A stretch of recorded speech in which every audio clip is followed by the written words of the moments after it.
ወደ መሰክርክለት ወደ አባት ሄድክ የኔ ጌታ የኔ ሙሽራ ዘላለምዬ የቤተ ክርስቲያን ሙሽራ የክርስቶስ ሙሽራ ዘላለምዬ የኔ ጌታ ለራሳችን ነው የምናለቅሰው ዘላለም ጎደለብን ብለን ለራሳችን ነው የምናለቅሰው ጎደለብን ብለን ለራሳችን ስላጣን ነው የምናለቅሰው አንተማ እንደተሞሸርክጋል አንተማ የመሰከርክለት አባት ይቀበላል እጁን ዘርግቶ እውነተኛው መስላል እውነተኛው ሐዋርያ እሱ ይቀበልሃል ወደ አባት እቅፍ ነው የገባኸው አንተ ለራሳችን ነው የምናለቅሰው ለራሳችን ጎደለብን ቤተክርስቲያን ጎደለባት እኛ ጎደለብን አዝናኝ አጣን አይዟችሁ የሚለን አጣን አትፍሩ የሚለን አጣን አይዟችሁ ብሎ የሚያጽናናን አጣን ዛሬ ደከመው ዝም አለን እኮ እስኪ አይዟችሁ አትፍሩ ትሌለ እንደ ዛሬ ፈርተናል እኛ ዛሬ አጽናናን የኔ አባት ዘላለምዬ እስኪ ዘላለም ወንድሙ ያስተምራል ይባል አውደ ምሕረት ላይ አንጣ ከአውደ ምሕረት መምህራችን አስተማሪያችን ከአውደ ምሕረት አንጣ የኔ አባት ወንጌል ዛሬ ታጠፈ ባታ እኮ ናት ዛሬ ባታ እንሂድ እስኪ ዛሬ ባታ አውደ ምሕረት ላይ እናገኝ ዘላለም በሶስት ባታ አይደለ ባታ እንምጣ እስኪ ዘላለምዬ ለራሳችን የኔ ጌታ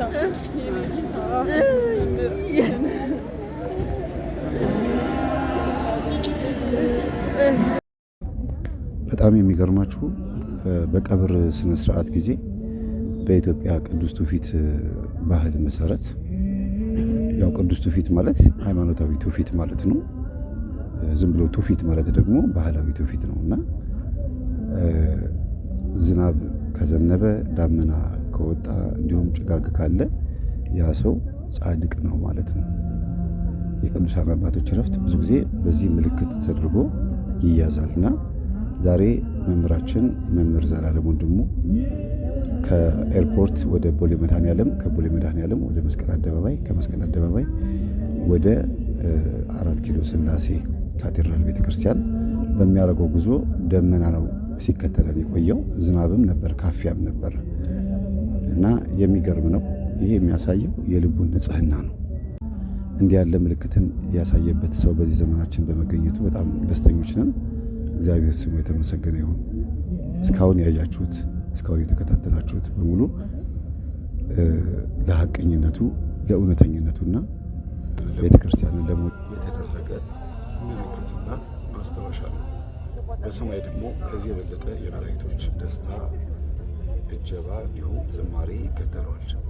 እንኳን አይደለም እንዲህ ያለ ሰው አርፎ ቀርቶ ያው ሞት አይባልም። እንዲህ ያለ ሰው አረፈ የሚባለው እኛ ተጎዳን፣ እሱ ደግሞ ተጠቀመ። አንድ ሰው አጣን። የሚተካው ሰው ቢኖርም እሱ የሚተካ መምህር ቢያመጣልንም ግን በሰማይ ደግሞ ሁለት አይነት ደስታ አለ። አንደኛ እንዲህ ያለ ሰው ሲያርፍ፣ ሁለተኛ ደግሞ ኃጢአተኛ ሰው ንስሐ ሲገባ በሰማይ ታላቅ ደስታ ይሆናል ይላል። እግዚአብሔር አምላካችን ስም የተመሰገነ ይሁን።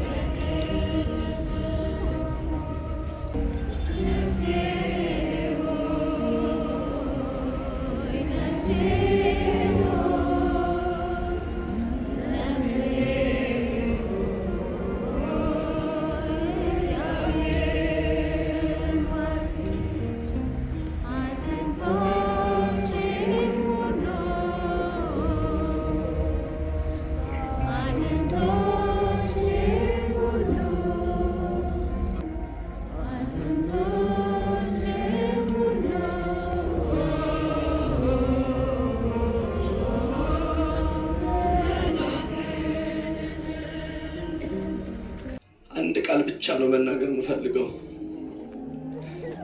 መምህር ዘላለም 30 ዓመት ከሰበከ ወንጌል በላይ ዛሬ የሰበከን ወንጌል ይበልጣል። ዛሬ የተሰበከ ወንጌል ከዚህ በኋላ ዘለዓለም ሲታወስ የሚኖር ወንጌል ነው። ዛሬ መምህር ዘላለምን ብንወቅሰው ወቀሳችን አይደርሰውም፣ ብናወድሰው ውዳሴያችን እንደማይደርሰው፣ በውዳሴያችን እንዳይሰናከል፣ በትችታችን ተስፋ እንዳይቆርጥ ሥላሴ እንዲህ ባለ ክብር አከበረው። ሐዋርያትን ሐዋርያነ አበውን ወንጌል ሰብከው ያከበረ ኢየሱስ ክርስቶስ አምላካችን ወንጌልን ላከበረ እንዲህ እንደሚያከብር መስክሯል። በእውነት በእውነት በእውነት እግዚአብሔር ያከበሩትን የሚያከብር አምላክ መሆኑን ከብሉይም ከአዲስም ዛሬ ጥቅስ አያስፈልግም። መምህር ዘላለም አስተምሮናል። መከበር የሚፈልግ እግዚአብሔርን ያክብር፣ መከበር የሚፈልግ ሃይማኖቱን ያክብር፣ መከበር የሚፈልግ ወንጌልን አክብሮ ለዘላለም ይኖር። ይበቃል። ነጭ በነጭ ተለብሶ የቀብር ስንሳት የተፈጸመበት ቀብር እኔ እስከዛሬ ድረስ አላጋጠመኝም። ምናልባት በገጠመኝ ውስጥ አንድ ሁለት እናቶችና አባቶች ነጭ ለብሳችሁ ቅበሩኝ ብለው አዘው እንደነበር አስታውሳለሁ። በቤተ ክርስቲያን አገልጋይ ደረጃ ግን እንዲህ ያለ የተባረከና የተቀደሰ ሰው ቀኑን ቀድሶት አይቻላቅም። መምህር ዘላለም በረከቱ ይደርብን እንጂ የምንለው ነፍሱ በገነት ትረፍ ማለት ከባድ ነው። ለምን እንዲህ ያለ የህይወት ምስክርነት በተሰጠበት እጅግ የሚገርም የዘመን የህይወት ታሪክ ላይ ምንም ልናክል ስለማንችል ነው። ሌላው በጣም የሚገርመው ነገር ቤተሰቦቼ ቤተ ክርስቲያን ዘላለማዊት ናት። አሐቲ ቅድስት ሕያዊት ወይም ደግሞ ኩላዊት ነች ስንል ከዛ ውስጥ አንዱ ዘላለማዊት ነች። ስለዚህ ዛሬ መምህር ዘላለም ስሙ ዘላለም ነው። ቤተ ክርስቲያን ዘላለማዊት ነች እንድትባል ከሚያሰኛት ነገር አንዱ ንጹሕ ወንጌል ነው። ስለዚህ እኔም እንደዚህ እንደምታዩት ሰባኪ እንደሆን መምህር እንደሆን ጉጉት አሳድሮብኝ ለመጀመሪያ ጊዜ በ1989 ዓ.ም በየካ ቅዱስ ሚካኤል አውደ ምህረት ላይ ሲያስተምር ይህን ከፊት ለፊት ከጎን የምታዩትን የሚያምር ልጅነቱን አይቼ መምህር በሆንኩኝ እንደሱ ባስተማርኩ ብዬ ጓጉቼ ለዚህ መምህርነቴ ደግሞ የበቃሁበትን መምህሬን ዛሬ ወንጌል በሞቱ ሰብኮኝ ደስ ብሎኝ ወደ ቤት ገብቻለሁ።